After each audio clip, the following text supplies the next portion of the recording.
All right, good evening and Happy New Year, everyone. Welcome to Take Charge for January of 2018, our first session of the year. So our topic today I think is going to be kind of interesting, but it's maybe a little different than topics have been in the past.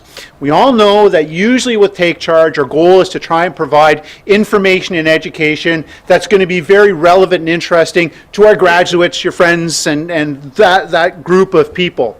So what we're going to do today is we're still going to appeal to everybody, but we're looking to take it a step further. We know that with heart disease, there's many risk factors that contribute to the development and progression of disease. We also know that genetics does play quite heavily into the development and progression of this coronary artery disease. So our goal today is to see if we can maybe address the genetics to a degree. We're going to be listening to Jessica Nguyen. So Jessica has got her Master's in Human Kinetics and her Master's in Human Administration, Health Administration. I knew I'd get that eventually. And she's the project manager for our acceleration program, which I'm not going to get into, but she'll explain what that is. And she's going to be providing some information, ideally that's meant not only to help you guys, but also to help any kids or grandkids that you might have. So that'll be the first half of our presentation.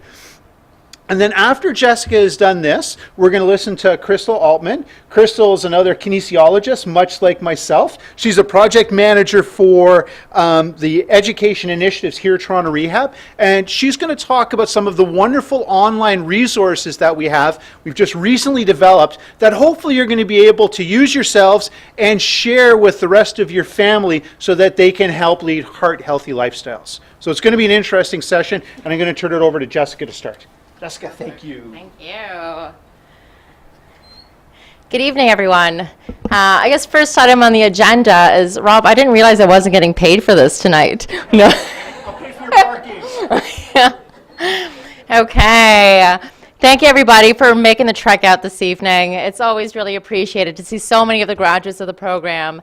So as Rob mentioned, and please let me know if I'm deviating from the mic, I have a hard time staying at one place at one time, which can be a challenge when at the workplace.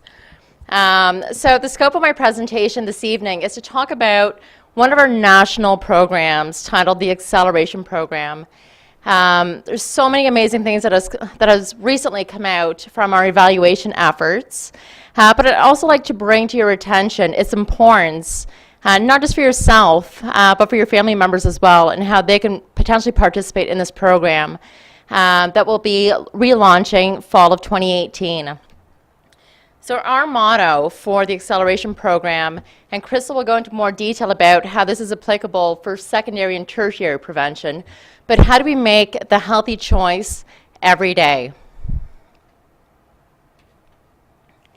So before we get to the nitty-gritty, I'd like to scope out who's in the room, why they're here, and we'll just go from there. Okay, so first and foremost, is there anybody here this evening that is here to support a loved one that was in the cardiac rehab program? Perfect. Yes, of course. Okay. What about graduates of the program? I'm assuming the majority of you have graduated. Fantastic. So how many of you feel that you have control over your health? So I'd probably say about 80%. So how many of you have heard of the concept primary prevention? Okay, can anybody venture a guess or tell me what they think it means? Okay, so I'll take the lead on this one. Okay, so primary prevention is basically adopting the necessary health behaviors to prevent the onset of disease. So we're going to go into more detail as to what those behaviors entail, how much of those you need to do. And these behaviors, again, are translated through the continuum of prevention, so whether it's primary, secondary, or tertiary. So my last question for you, the most important, how many of you came for the cheese and crackers this evening? No hands up, no hands up. You're good, you're good. Okay, so to set the tone for this evening, I want to start it off with this video that really drives home the message of taking charge of your health. So bear with me, I'm just gonna pull up the video. So this video was actually launched by the Heart and Stroke I'd probably say about 8 years ago, and it's had a lasting impact on me, and whenever the opportunity strikes, I definitely try to play it for my target audience.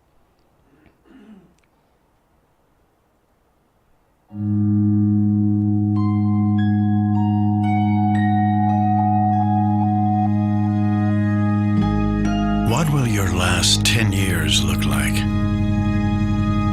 Will you be quick enough for a game of tag with your grandchild? Strong enough to embrace every moment?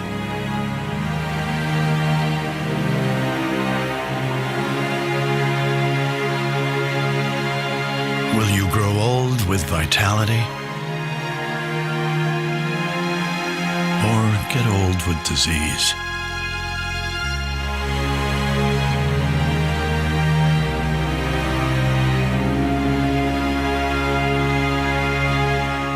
It's time to decide. The average Canadian will spend their last 10 years in sickness. Change your future at makehealthlast.ca. Okay, so many of you sitting here today have experienced chronic disease in one way or another, whether it's through heart disease, cancer, type 2 diabetes. Those are all forms of chronic diseases. And unfortunately, having the manifestation of disease puts your family members at risk. So by first-degree relatives, we're talking about, a sibling. We're talking about your offsprings, even spouses. Even though you're related through marriage, but sharing the same environment puts the other person at an equally high risk. So one thing that's important to note is your children, if they already don't have the chronic disease, have a twofold increased risk of developing chronic disease or cardiovascular disease in the next 10 years or so. And a lot of that has to do with genetic predisposition. And again, we're also including the behavioral risk factors. So behavioral risk factors including physical inactivity, inadequate consumption of fruits and vegetables, or high intakes of sodium, or high fatty diets, alcohol in excess, and smoking. So something that you need to pay close attention to.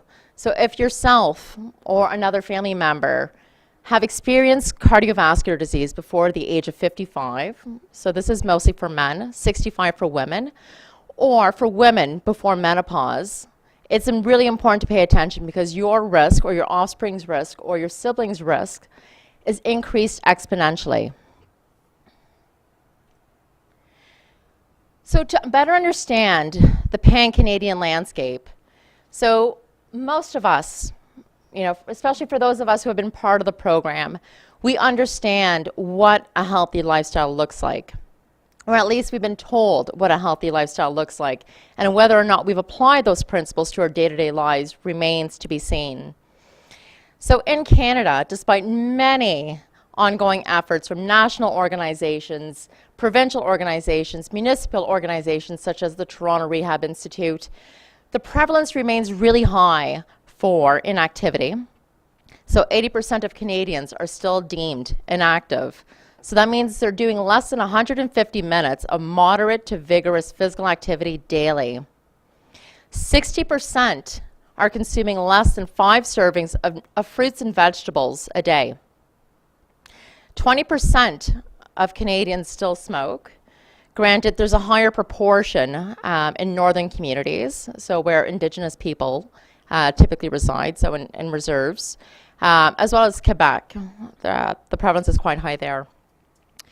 So in individuals 20 years and older, 3 out of 5 have a chronic condition, which is absolutely startling. We're actually starting to diagnose 12-year-olds with chronic conditions that you would often see in a 50-year-old adult. And 4 out of 5 are at risk. So you're either your BMI or your weight is higher, putting you at greater risk. You're inactive, you smoke. So the impact of prevention is massive. So according to the literature, if you're eating healthy, if you're exercising daily, if you're not smoking and drinking in moderation, you can prevent premature death upwards of 70%. You can reduce the likelihood of developing cardiovascular disease by being compliant to those health behaviors by 88%. Certain cancers by 40%. Breast cancer is actually upwards of 55%. The reoccurrence of cancer or the prevention of cancer altogether. And 80% of individuals with diabetes, or curb your chance of developing diabetes by 80%. So we understand the role of primary prevention, and I'm again focusing on the primary bit, so preventing the onset of disease from happening altogether. So the literature is quite strong that primary prevention is highly effective in not only preventing the onset of disease, but also leading to more healthcare savings at the system level. So with these savings, we can allocate that money towards other activities that will ultimately keep the population healthy, increase life expectancy, et cetera, et cetera. But that being said, our system is set up that we address the core issues at the onset. Physicians don't have very much time to talk about the importance of physical activity, to talk about nutritional practices, nor do they have the expertise to do so. So at this time, we're spending 4 out of every 5 of our healthcare dollars towards managing disease. And one of our provincial cancer agencies, within their operating budget, only 0.18% of it is allocated towards preventing cancer. And we know that about 55% of breast cancers can be prevented by adopting healthy behaviors. Something else that's quite interesting through all of this, so we understand that disease is incredibly rampant across Canada, and with the proportion of the Canadian population getting older in the years, and complex care needs are going to become more and more of a burden on our healthcare system. We also recognize that 50% of Canadians are considered health illiterate, which means they're not able to take health information received from a clinician and actually apply it into their day-to-day lives. So that is a missed opportunity, and the education bit is something that is not necessarily focused on as part of the care process. And myself and Crystal, in more detail, will be talking about what some of these educational tidbits include. So with this health illiterate bit, another key point to drive home is 99% of your care is actually managed by you. So if you don't know what you're doing, you're kind of in a pickle.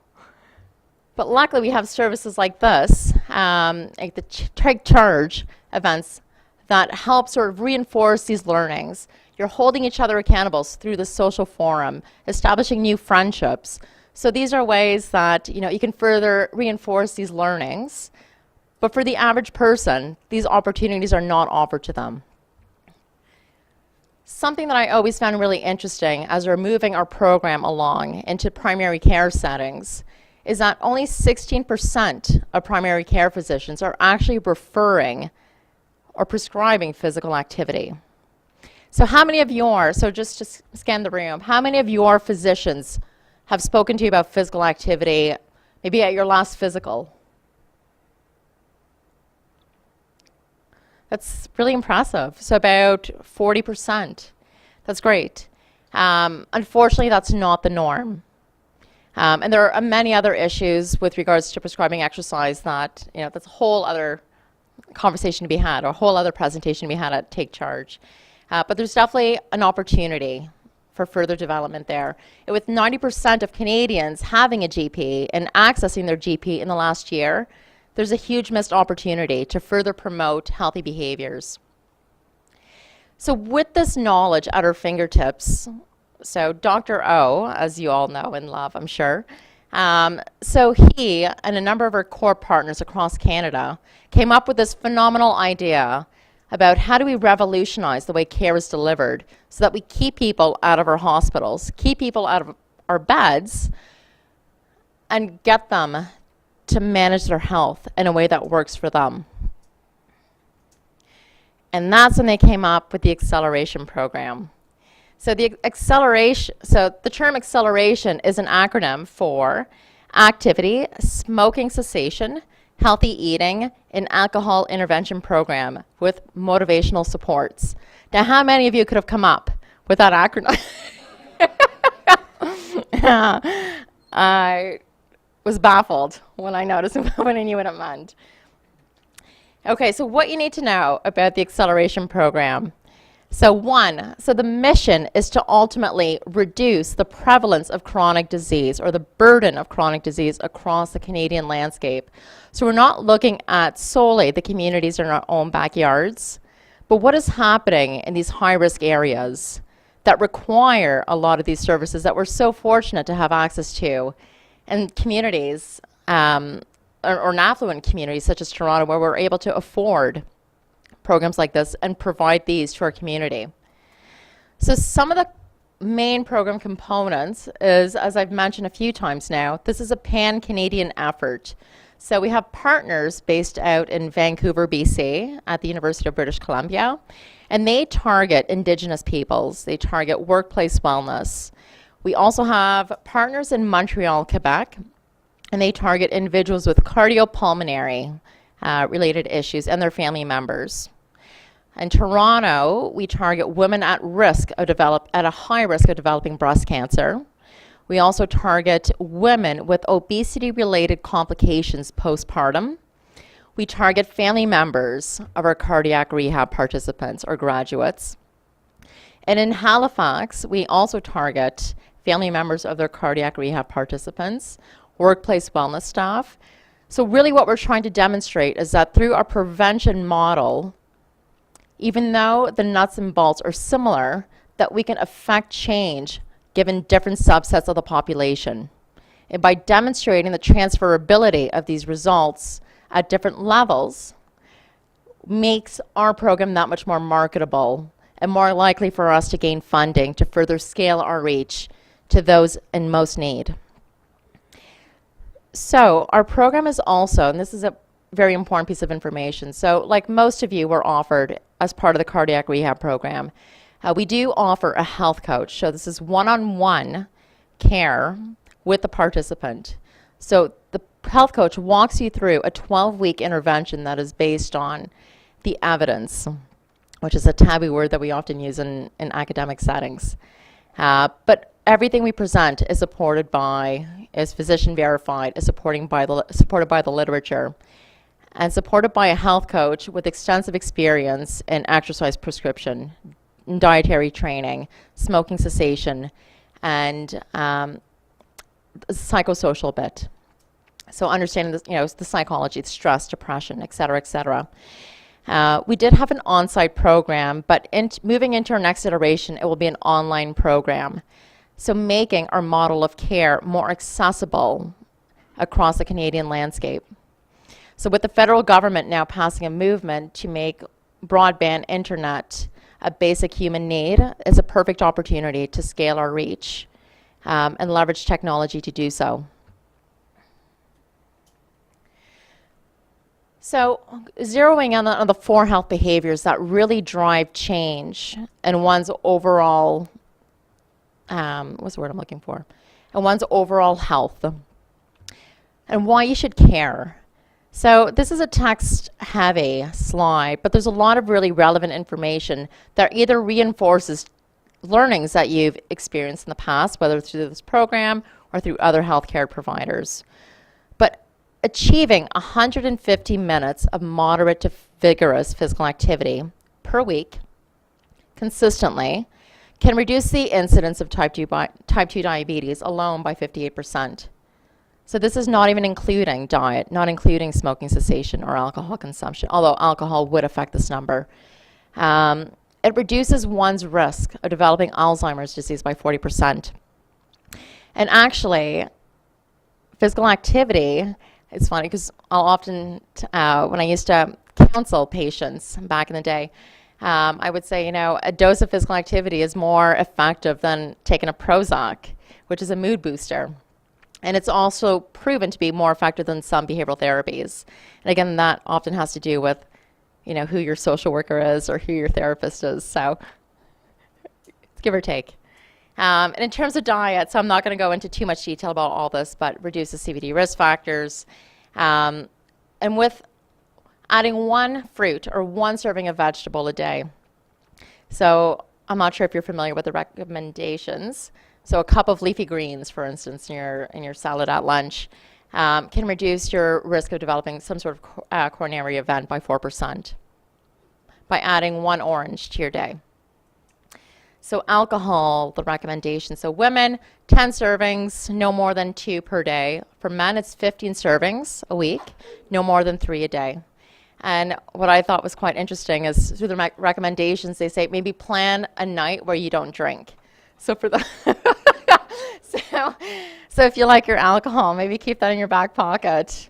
Maybe Monday nights, keep it to a no alcohol level. And for quitting smoking, the impact or the benefits commence immediately.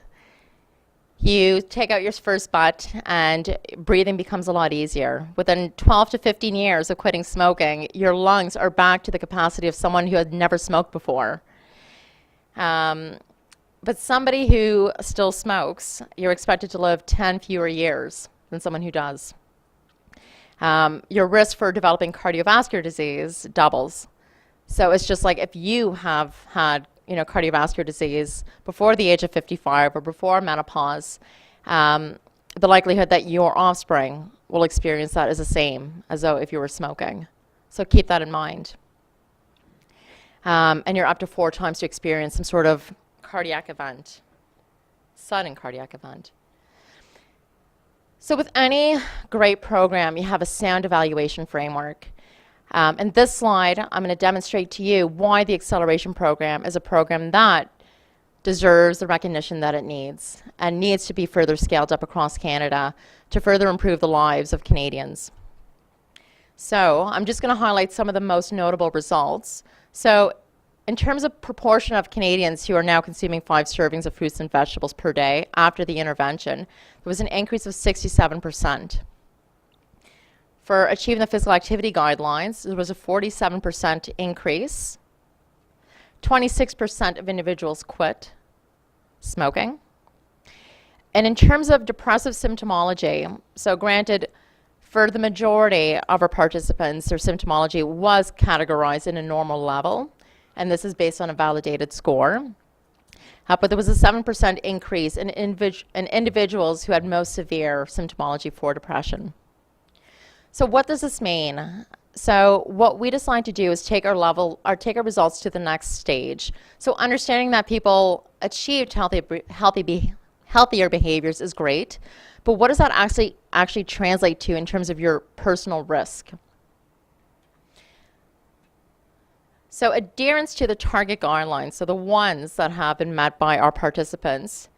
So achieving the target guidelines of 5 fruits and vegetables per day reduce the risk of having an ischemic stroke by 7.5%.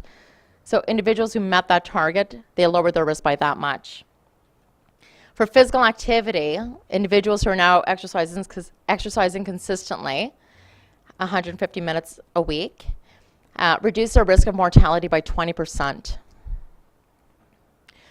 Quit smoking, so individuals who quit smoking, so the 26%, the cumulative added years to their lives added up to 48.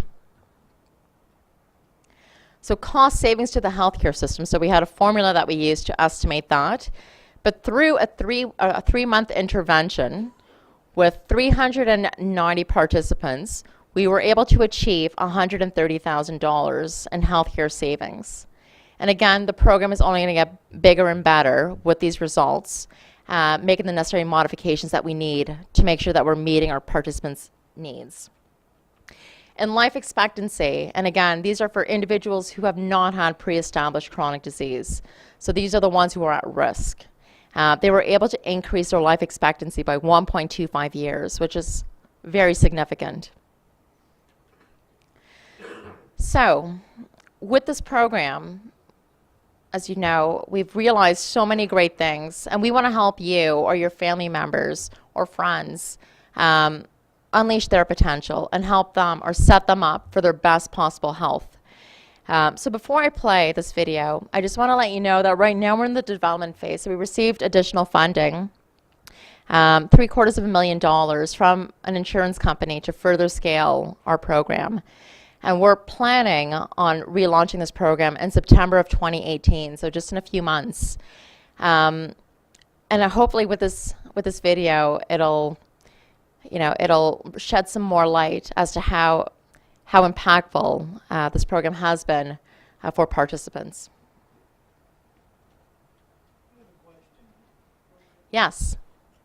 You've given us a bunch of statistics about the improvement. Yeah. Does it matter when you come into the program? I mean, is it a different number for a 60-year-old than for an 80-year-old? That's a very good point. So in terms of, so right now, we're still in the preliminary stages of evaluating our results, and we haven't necessarily separated by age category. But what I'm more than happy to do is break it down based on age group. So the mean age of our participants was 55, ranging from 21 to 81. But I don't know if the cardiovascular benefits was more significant for individuals, let's just say, between the 60 to 69 age range, or more impactful in the younger demographics. But with that, let us do our due diligence to figure that out, and I'll give the results to Rob so that he can pass along. Great question.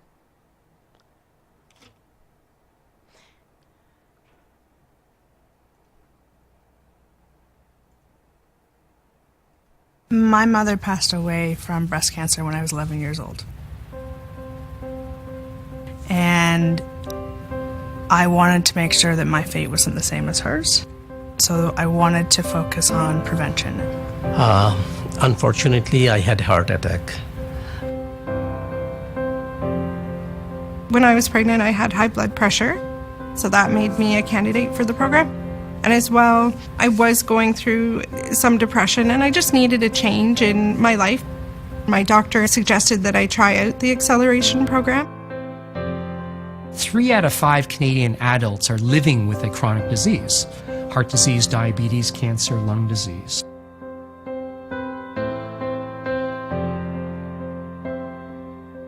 So we have an environment where we really need an intervention to change this trajectory for Canada. I knew it was something that I wanted to do, but I always felt like I didn't know where to start. My daughter, she's 17. She's going to university next year. And my son, he's very active, sports. He's 14. They are the most motivating factors for my life. We had wonderful collaborators from across the country who were experts in exercise, nutrition, and health behavior change. We came together to design a platform that could be delivered either face-to-face or online, working with individuals in a very structured way over 12 weeks. When I was here, I didn't have to think about anything except how I felt while I was here and how I was going to meet that next goal. You get all these medical tests that tell you not just, how you look or how you feel, but this is physically what's changed in your body. And there was things such as I had been possibly pre-diabetic, and after the program I was no longer. I started with 1.5 miles of walk in 22 minutes. Before I started the acceleration program, my sister had signed me up, or forced me, I guess, to sign up for the Sporting Life 10K, and I'd never run a 10K before. at the end of the program, that was when the race was, and I met my goal, and it was amazing.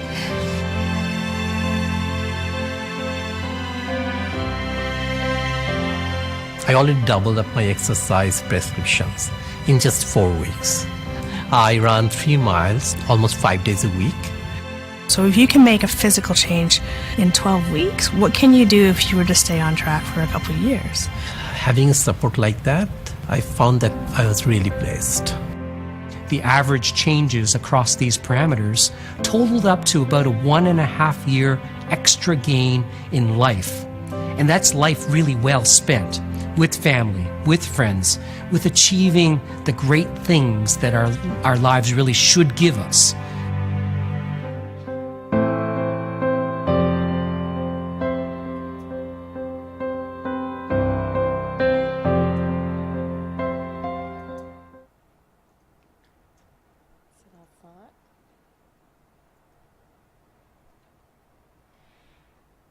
So this brings me to my last slide on taking charge of your health and ways to get involved. So as I mentioned midpoint of my presentation, right now we're in the development phase or redevelopment phase of further improving this program. We can always benefit from the feedback and the input of graduates of the program, family members of graduates of the program, anybody who has any sort of interest in giving back.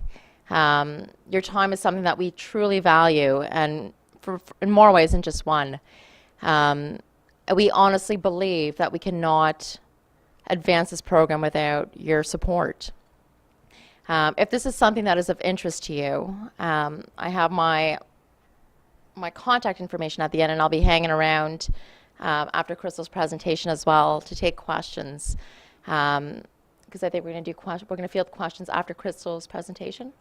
Okay, but I'll be kicking around for a bit. But these are opportunities that we always ask for and are really appreciated of. So leading to the end, the take-home message from all of this is understanding that we do have control over certain things in our life. And a lot of the health choices that we make on a day-to-day basis are exactly some examples of what we can do to, one, set ourselves up for a healthy last 10 years of our lives, to lead example for family members who may be struggling and being healthy, and to hold each other accountable as well. I feel like you're constantly coming back every month, every year, not just for the education, but for the support that you receive from your peers, checking in, knowing how each other are doing, and getting that resounding support when things are necessarily not going your way. So this is my contact information. Thank you so much, everyone, for being such a great crowd. Hi, everyone. Again, I'm Crystal. Thank you for joining us today. I'm really excited to be able to talk to you about all the resources that we have developed. I, like Jess, have the privilege of working with Dr. Paul O, whom many of you have met. And he has this incredible vision. It's heart health every day, closer to home and around the world. And our mission is to be global leaders in cardiac rehab patient education. So, and with that, we would be reducing the differences in health that we see between different groups. We would improve people's ability to read, access, and understand health information. We would also improve the ability for people to manage their own health and then ultimately improve health outcomes. Excuse me. Yes. Your voice is Oh, not coming I'm sorry. Am I not close enough here? There we go. Is that better? That's better, sorry.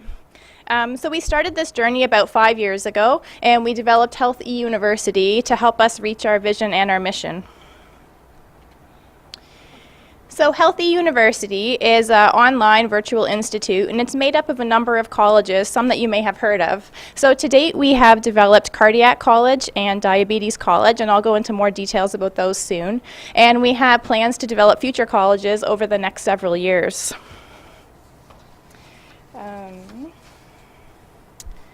So each of our colleges are based on 5 pillars to understand and treat your condition, get active, eat healthy, feel well, and then when you do all of these things, also providing the tools and resources for goal setting and action planning so that you can take control of your own health. So I'm going to spend the next couple of minutes talking about why we have a need for Healthy University and why we think this is the solution to help us reach our vision and mission. And then I'll spend the remainder of the presentation going through our resources and tools and give you a bit of a tour of what we've developed and what's freely available to you and your families online.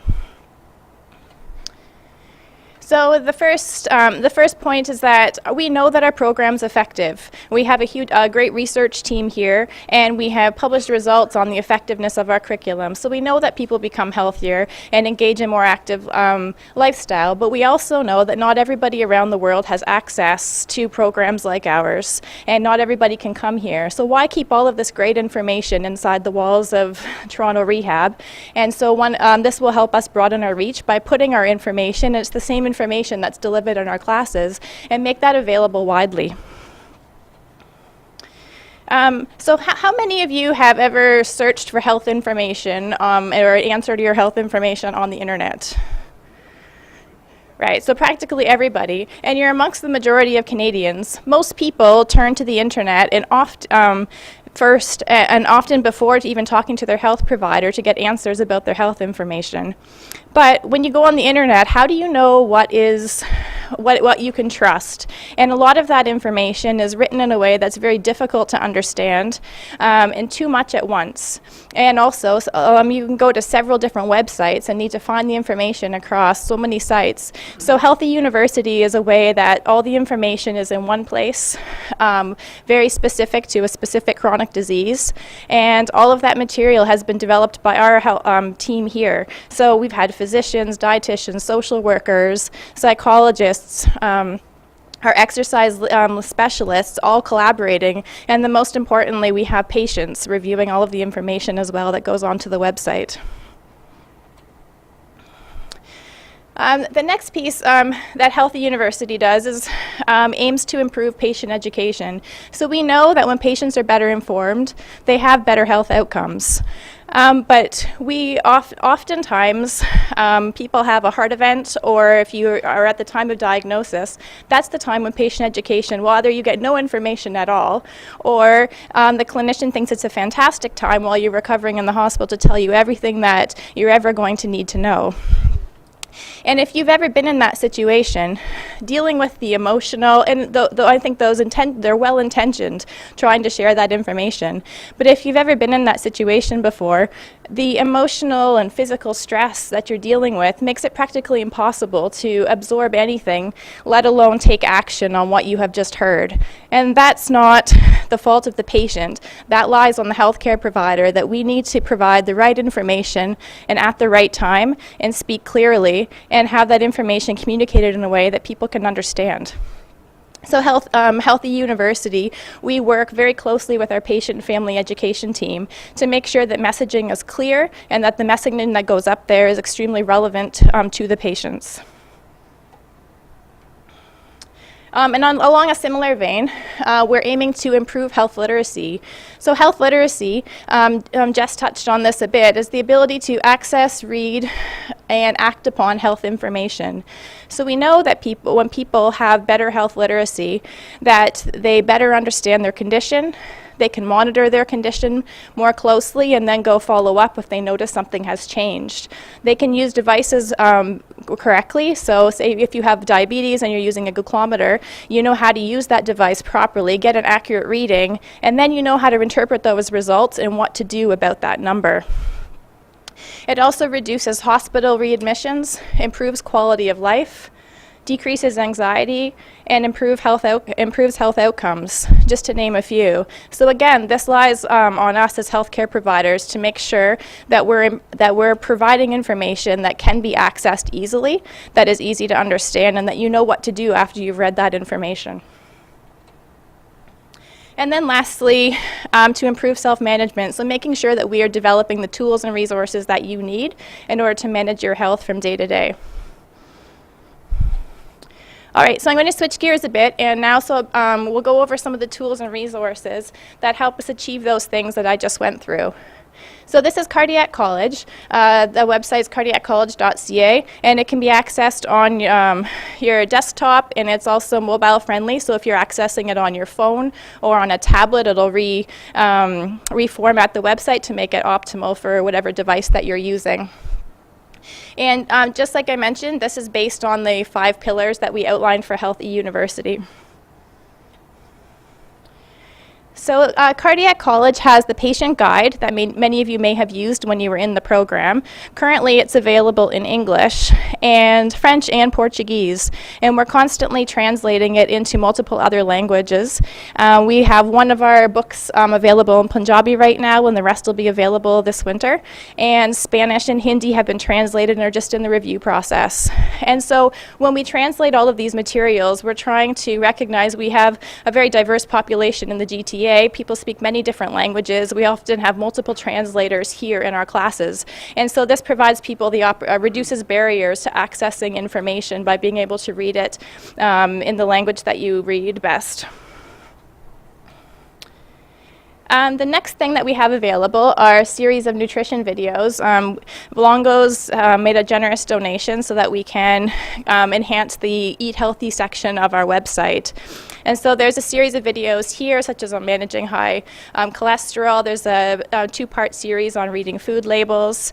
And so this gives an opportunity for people in our program to then review, if you've seen this information delivered by our dietitians, you can go back home and review the information again. And then again, people who don't have access to the program at all can watch these videos at any time.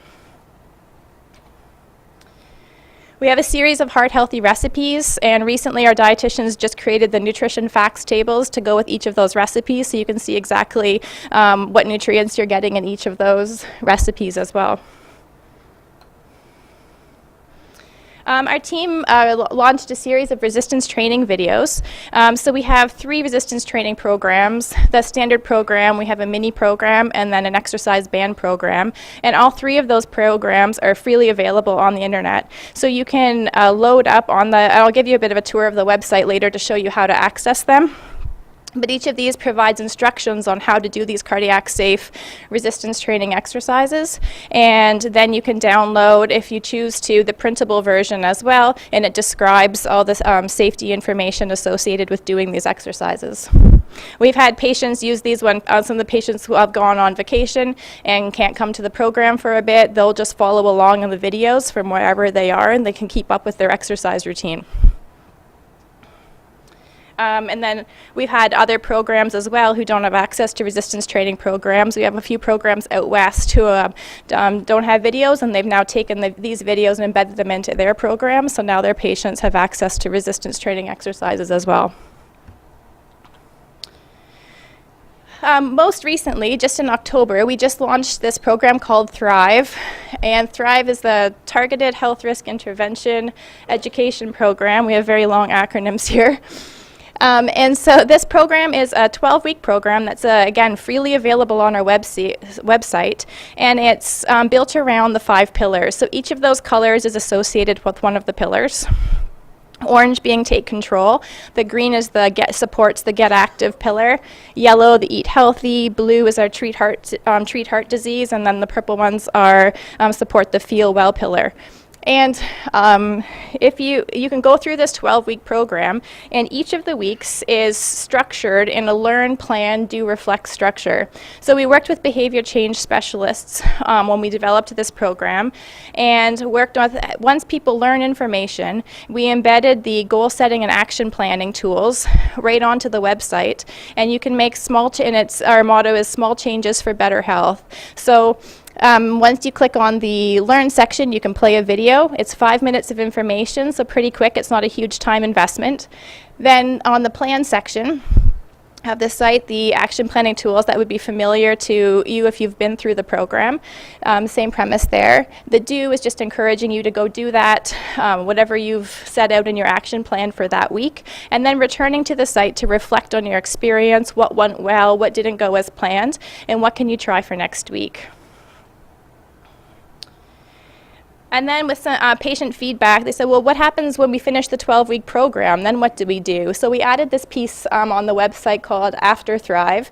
And if you click on Start My Plan or Start My Reflection, they are action plans and reflection sheets that you can access forever. So if once you are done watching the videos, maybe you'd want to rewatch them, or maybe you just want to continue making action plans each week for yourself and setting small goals each week to advance your health.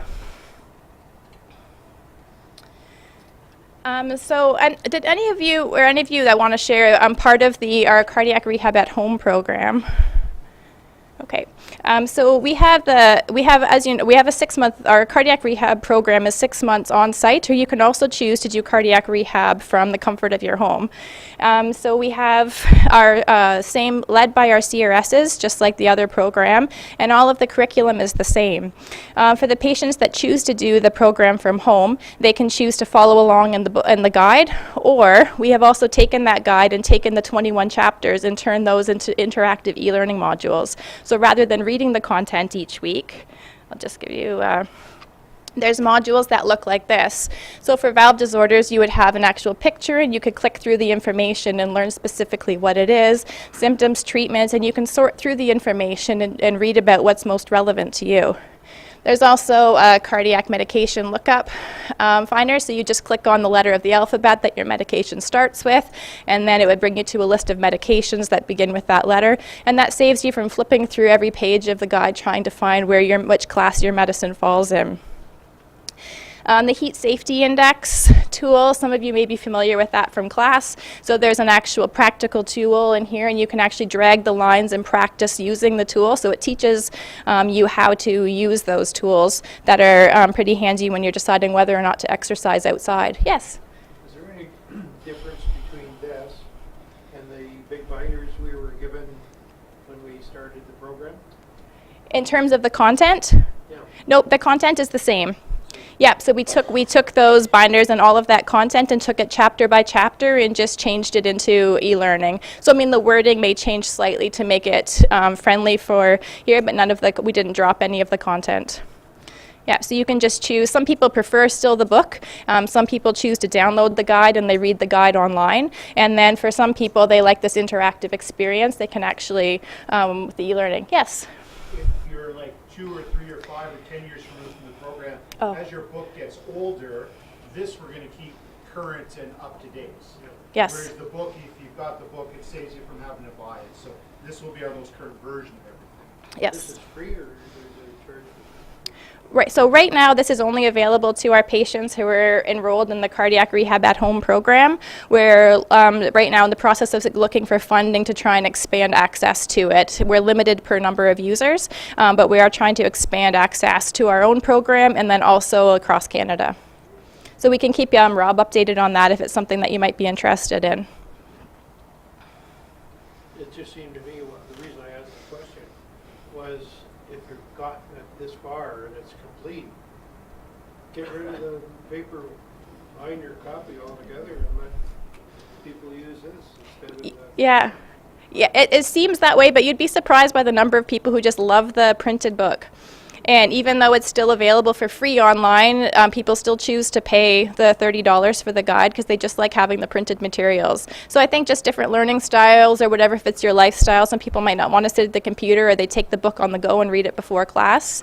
So I think it just suits different people. So that's part of our mission with Healthy University, is to present the content in so many different ways, and so we're hoping that that way we can reach people who need to interact with the content in different ways.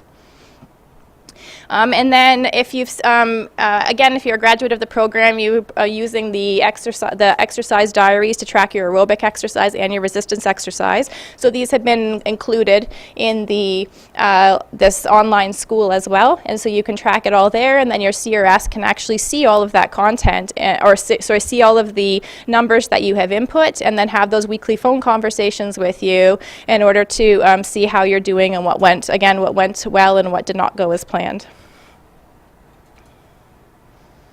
The next college that we launched in November 2016 is the Sun Life Financial Diabetes College. So Sun Life gave us a generous donation to build this, and they're kind of everywhere that sponsoring diabetes initiatives all over Canada. And once again, this is built around the 5 pillars. Right now, this is the patient guide that patients would receive, the printed guide that patients would receive who enroll in our diabetes program. And similar to the cardiac program, it's a 6-month program as well, and you come on site once per week. We don't have a home version of our diabetes program yet. This guide is currently available in English. It's been translated, and then we'll have the entire website, including the guide, available in French in the spring. And then we'll have ongoing translation of the diabetes guide into multiple languages as well. Yes?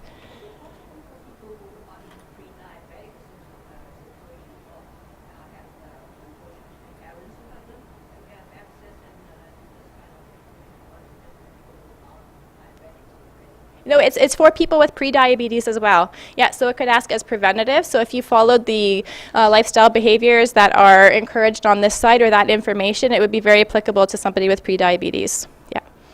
And I'm pretty certain our program is also available, the diabetes program, to people with pre-diabetes as well.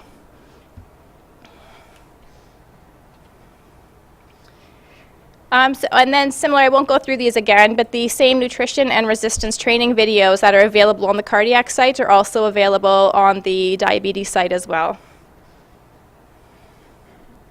And then Thrive is also available on the diabetes site. A lot of the videos are similar, but there's 3 of them that are different. So if you have heart disease, you're better to use the cardiac Thrive, and if you have diabetes, you're better to use the diabetes Thrive. There's 3 videos that are different and more specific to that chronic condition.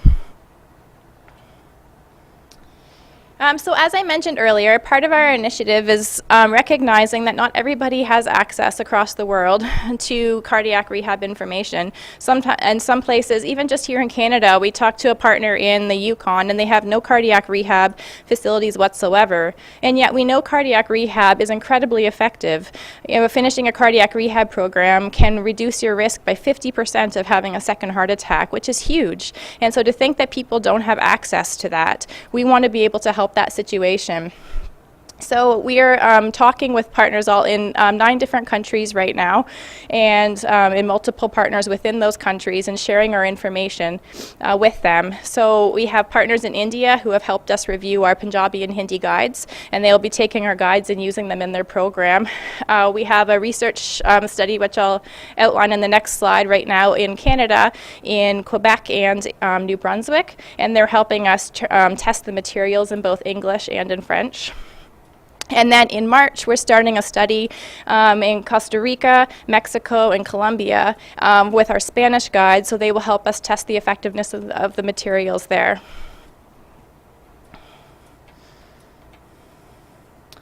And then this is about, we test everything that we do as an academic institution. We need to make sure that whatever we are doing is actually working. So as I mentioned, we do have some ongoing studies right now. We're making sure that when you complete the program and go through this patient education experience, does your knowledge actually increase? And when your knowledge increases, does that lead to a change in behavior? And so our early research shows that this is in fact true, and then we enhanced our program and enhanced our research project and expanded it. And so we're in the second phase of testing that right now. And we're testing all 3, our on-site cardiac program using this curriculum, the diabetes, as well as our home program. And so the last point is just inviting you to partner with us. We've been so incredibly fortunate to have patients involved in the development of all of our materials. We have official patient partners and patients who sit on our patient and family education committee, and they review the materials and let us. And like with Thrive, every single script that is up there was reviewed by patients, and you provide the most valuable insights. This isn't explained clearly, and we always say, if it's not clear, it's not you, this lies on us. So you need to make sure that you let us know that, so that we can come up with different ways of sharing information and different ways of explaining concepts. We don't have an evaluation of Thrive yet because we just launched it in October. So we're interested in finding people who are willing to help us test Thrive. So Thrive is done in the comfort of your own home. You don't need to come in for exercise testing or anything. You would sign up with us. We're just in the process of developing the research protocol right now. So there would be research tools that you would finish at the knowledge tools, tools for health literacy, and we would go through all of them with you at the beginning. Then you would be from home or wherever you want, you complete the 12-week program, which involves watching the video and then creating weekly action plans for change, and then at the end of those 12 weeks, completing those research tools again. Another way, if you're not interested in involving yourself in a research project, we would be interested in any of your comments on the website and tools, and you can actually contact us directly through the website on the Contact Us link, sends it to healthyuniversity.ca, which comes to me, and so I could talk directly to you, and we've had some great suggestions. I mentioned earlier that we had added the nutrition facts tables to our recipes. That came from a patient inquiry through the website. Today we heard another comment about our another section on the website, and so we've updated that already. So we take these comments seriously, so please send them to us if you have any ideas. If you think that we have resources that are missing that you would love to see on the website, let us know, and then we take those to our Patient and Family Education Committee and decide what we can fund and what we can build. Thank you very much for your attention, and to all of our generous sponsors that have made all this work possible.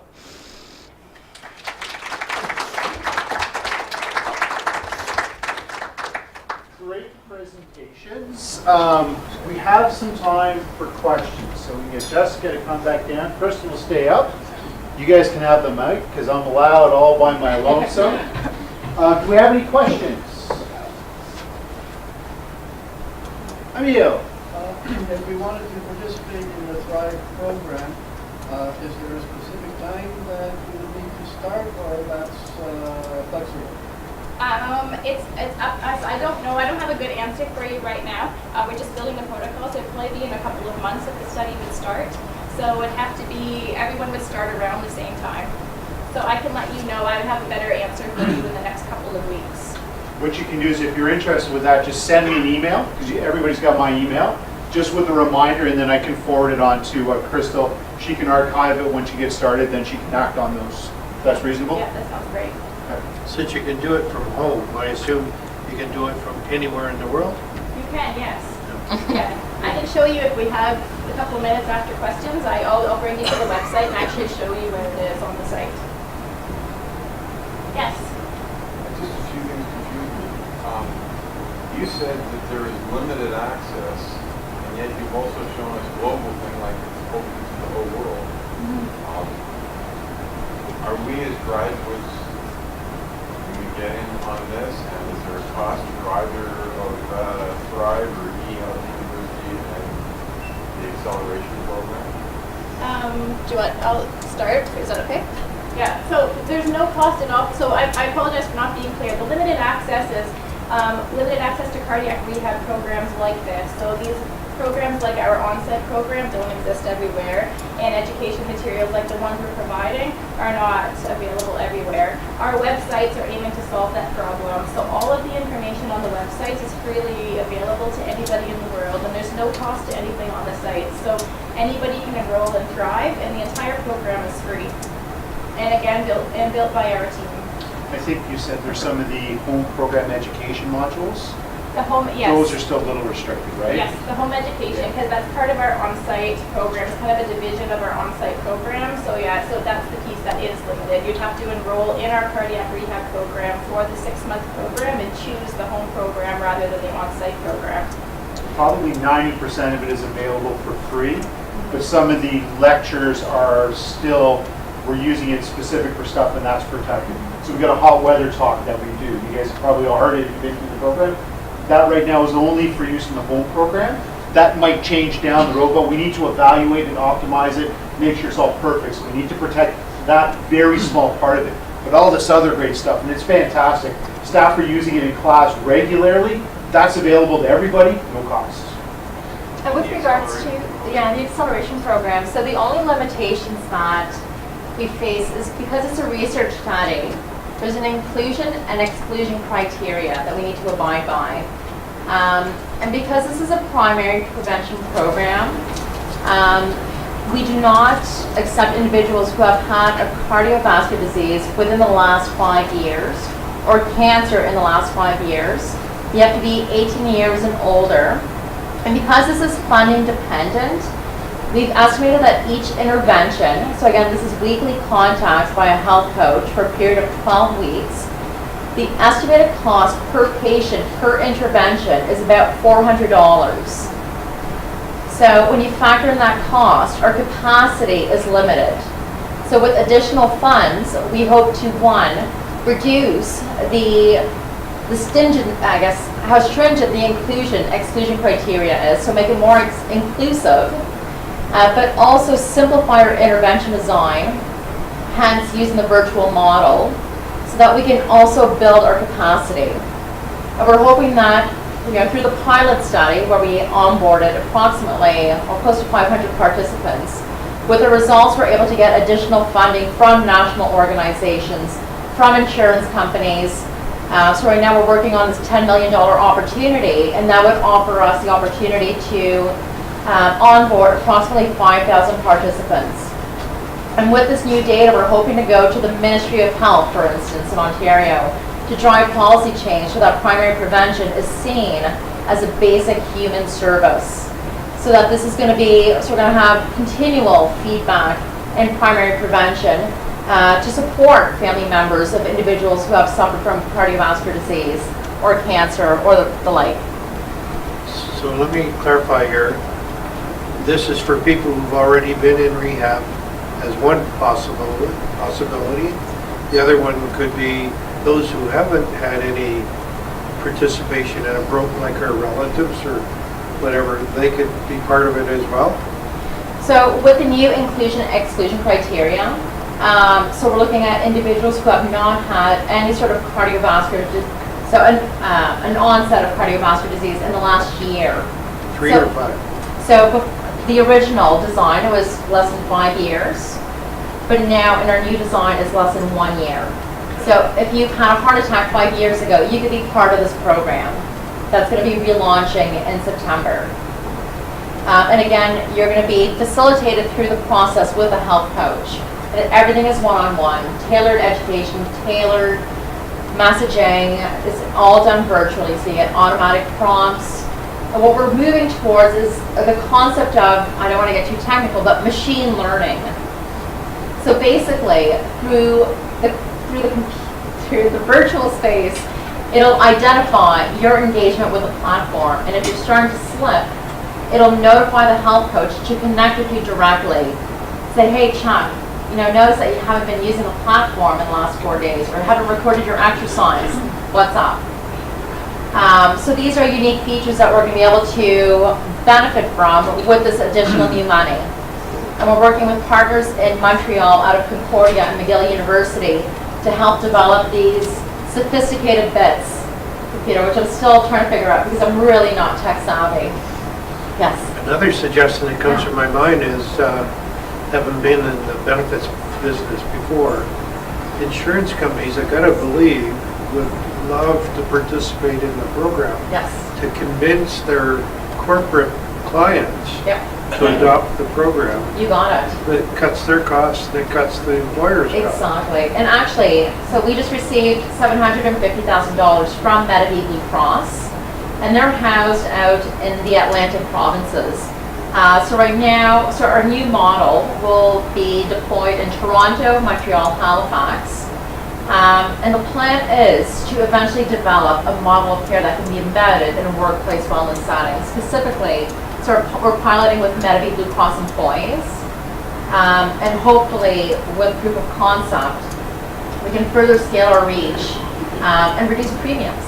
Now, I would suggest that they make it a shared cost program, because if the employee has to pay something, they're going to be more invested in doing it. Exactly. And of course, the employer helping to pay makes the cost lower for them. For sure. And produces revenue for you. I agree. And sustainability planning is a key piece of what we're doing. So I'd love to further this conversation with you, for sure. This was his name, but we'll talk. I see you already got something lined up there.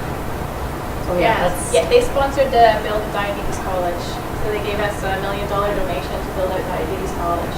And so similar to what you mentioned, they're trying to take some of the curriculum and offer it to their clients as well.